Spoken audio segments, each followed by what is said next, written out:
Hello everyone, I'm Vijay from Graceunlimited, and before we have this fellowship, I would like to tell you to subscribe to this channel so that more and more people are able to find it on YouTube and also give your likes over there.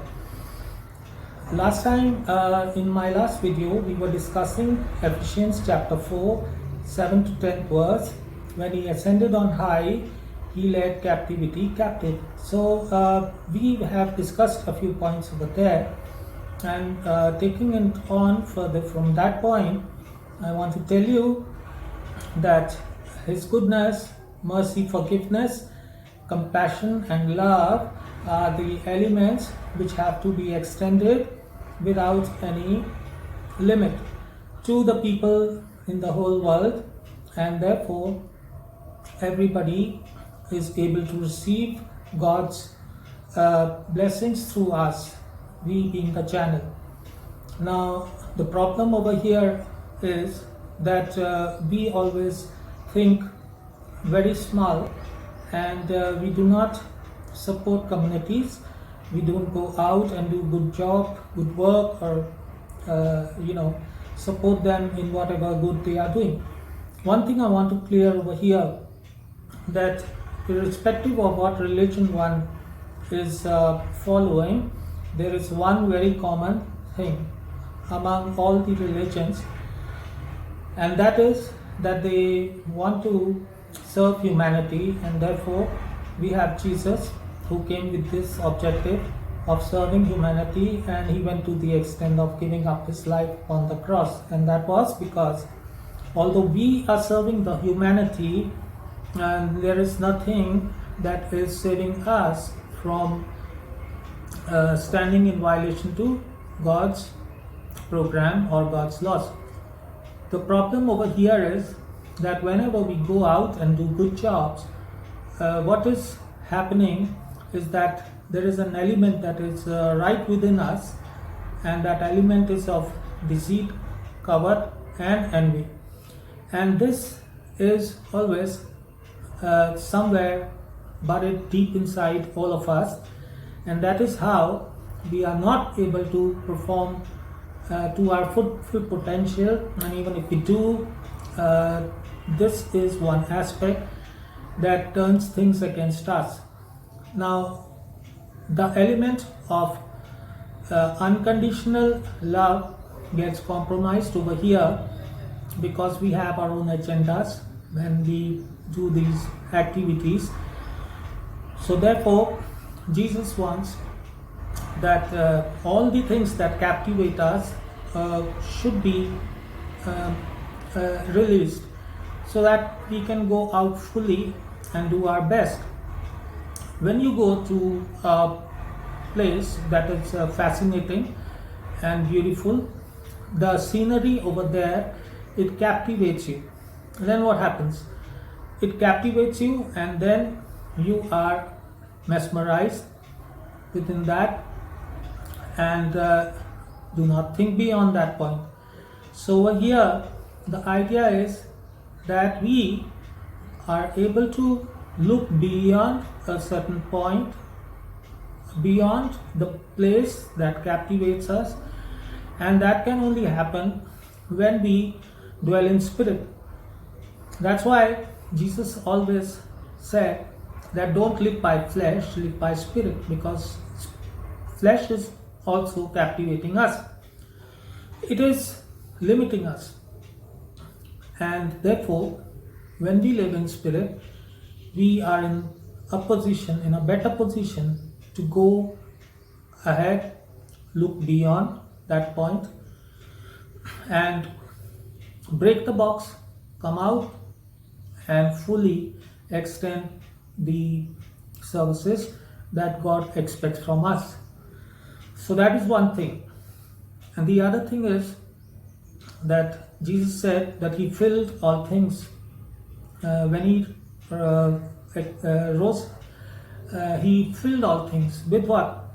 He filled all things with the potential energy that we get when we look at him, so that potential energy we develop within ourselves and we look beyond that point where the world thinks is not worth looking, and then we are able to perform or extend our services fully.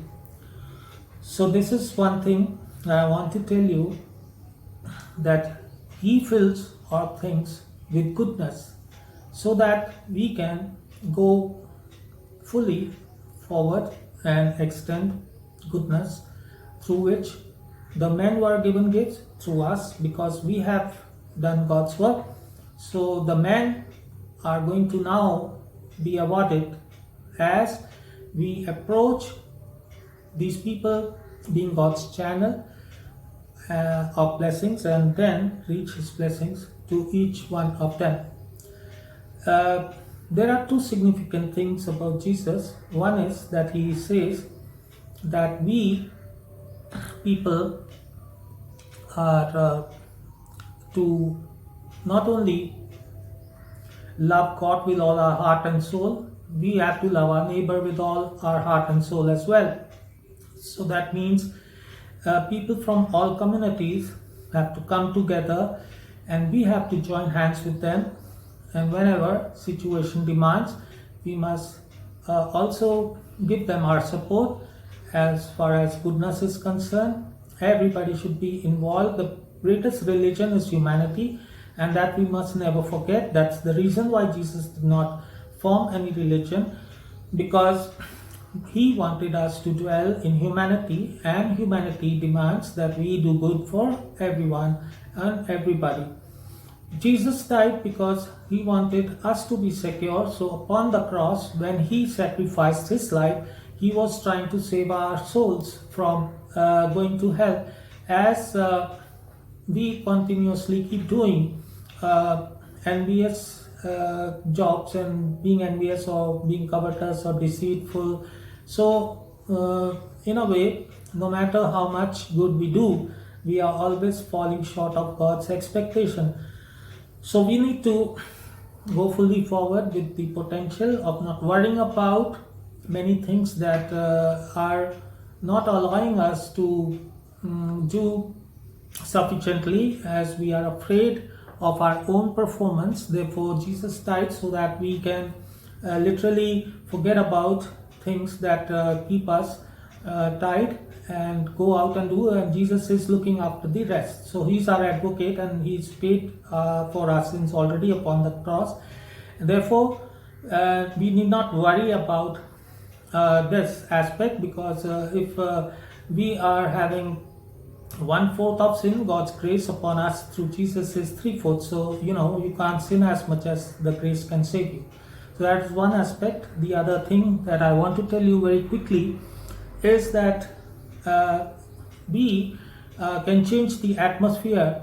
You go to a gathering, and the thoughts that people are relaying is being caught by our wives, and we come to know that the atmosphere is a morose one or a happy one or whatever, and therefore we act according to that atmosphere. So what is happening over here, that the atmosphere is reflecting the nature of that particular place.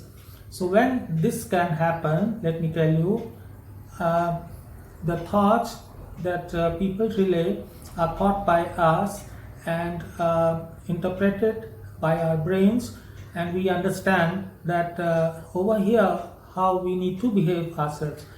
Now it means that the thoughts are responsible for changing the atmosphere and telling you about the nature of things.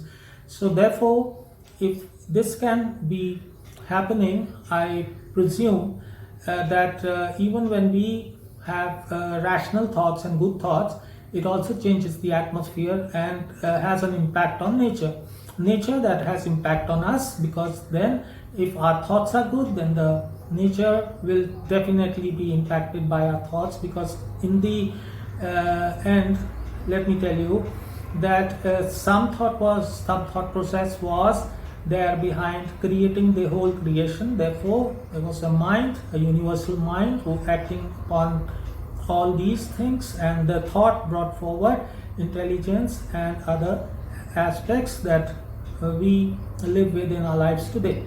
So for the moment, I'll continue in my next message from here on with some more good work, more good thoughts, because my objective is to bring people together in love, and it's not going to divide people, discriminate between people. I want everybody to come together, serve the purpose of humanity, and serve the purpose of God. Ultimately, there's one God we all are believing upon, and that one objective is humanity. May God be with you, bless you always, and help you to overcome your situations wherever you are having problem. May God resolve your problems, and that's what I pray for everybody. So thank you very much for joining, and I'll catch you up soon in my next video. Don't forget to share this video on YouTube and give me a like over there if you like the video. Also subscribe to this channel, and we are going to develop a thought-provoking angle, and that is very, very important, because this will instill some good rational thoughts among the people. Thank you very much. Bye bye for now. God bless you.